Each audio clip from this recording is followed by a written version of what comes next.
Hello, I'm Michael Rogerson, the Postgraduate Marketing Officer at Bangor University. This video is just to quickly show you the easy process of applying online with Bangor.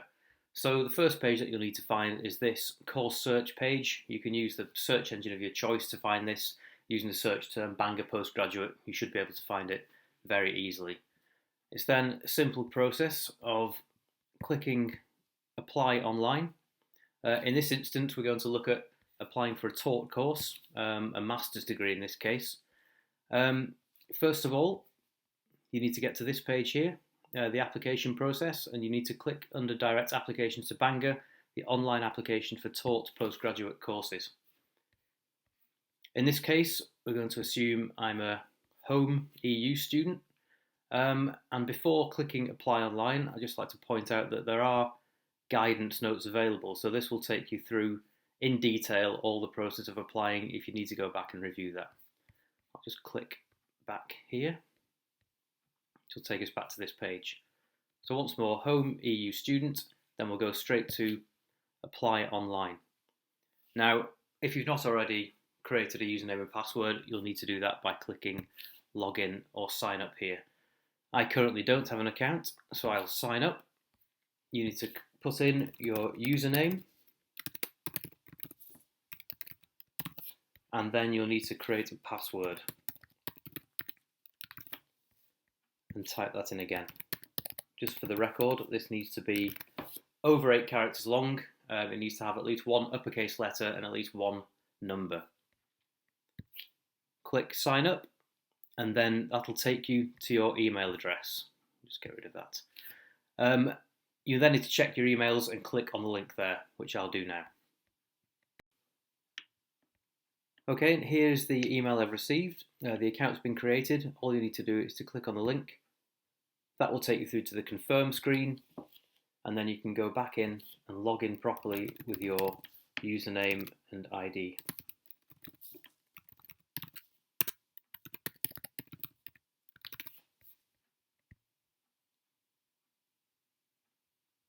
Now you're logged in and you get to the home screen of the section, starting with personal details. Okay, so we're now at the home screen and you'll need to complete all these sections. You can return to them at any time to make amendments, so don't worry about making mistakes. After you've completed them all, you then submit your application. You'll notice here that certain of these are ticked. That's only in my case because I've preloaded some information to speed the process up. But when you first begin, you'll find that there are no ticks on this page.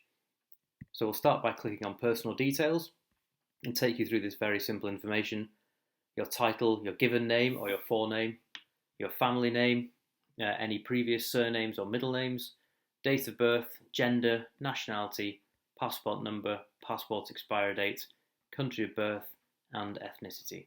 So that's all very simple. Save and continue.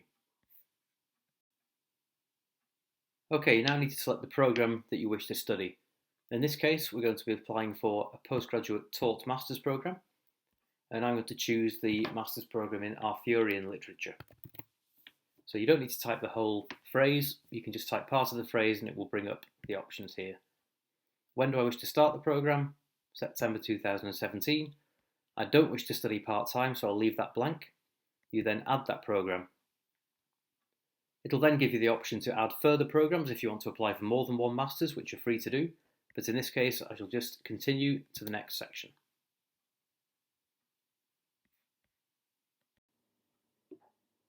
Okay, so we're now at the additional information section. Here you'll state whether you're a current Bangor University student, if you've applied to Bangor before, or you've studied here previously. Also, whether or not you declare any disabilities, whether or not during your proposed period of study you'll be registered elsewhere at the same time as Bangor, whether or not you've lived in the UK or the EU continuously since your birth, and whether or not you have any criminal convictions. So we'll just save that and continue.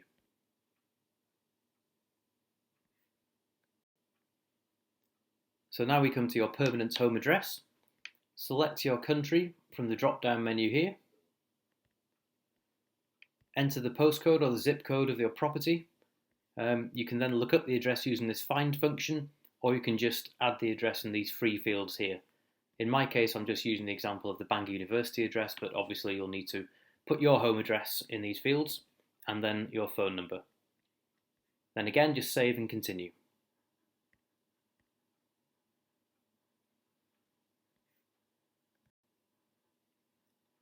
This brings us on to your education history and your professional qualifications.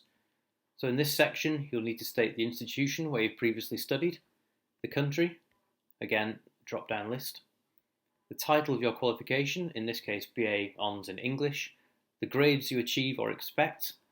In the British system, I put 2-1 in this example, but put whatever grade you expect in your system of study. The course start date and end date, and the date that you expect the qualification to be awarded. Then save these changes.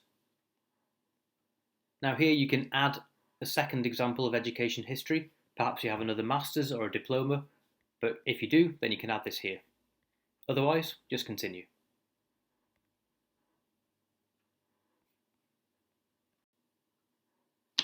We're now going to look at the professional experience and employment history section.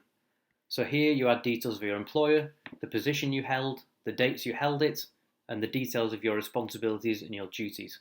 So I've given this example here, it's fictitious, it's ABC Limited, where my position was a communications officer, and that was from August 2004 to May 2015.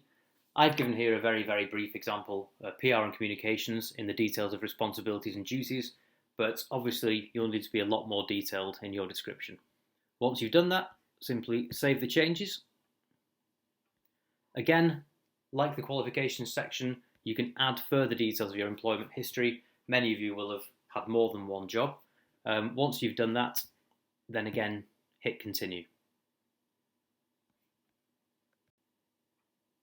This next section is very short.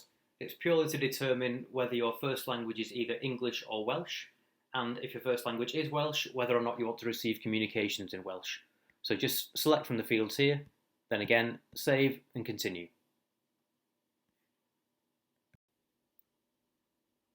This next section is again a very short section, just to indicate how you'll be financing your studies. There's a drop-down list here, from which you can pick self-funding, student loan, partially sponsored, sponsored, or a scholarship or studentship from the university. I'll just select self-funding here. It's important to note that you don't have to have secured funding before making your application. So if you're still not sure, just select self-funding, for example, then save and continue. You can always go back and amend this to a later date if you do secure funding from a different source.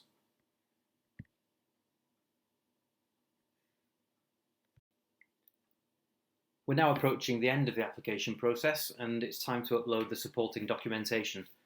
This seems a short section, but in reality will probably take you the longest amount of time, because if you don't have your CV ready, your passport copy ready, or your personal statement, education history, or your references, you'll need to obtain these or write them or copy them, etc. and upload them here.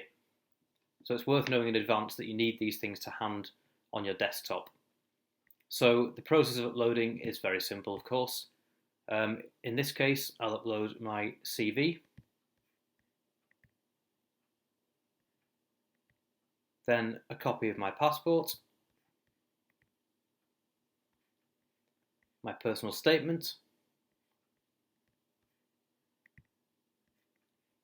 my education history documents,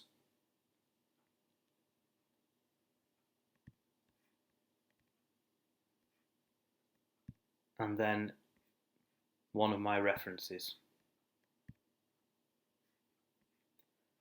Once those are successfully uploaded, of course, you hit continue. All the sections have now been completed. You can view the summary of these sections here. If you're happy with everything, remember you can go back in and check all the details in all these sections here at any time.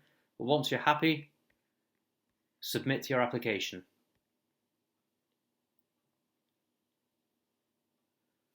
So it will tell you now what happens next. You'll be notified by email and on this website of any progress with your application. You can submit any additional information we may request using this website. So remember, you can go back in, you can re-log into your application and submit any more supporting documents. That's the end of the application process. Any questions about that? Contact admissions@bangor.ac.uk, or you can also contact me here on my email address m.rogerson@bangor.ac.uk.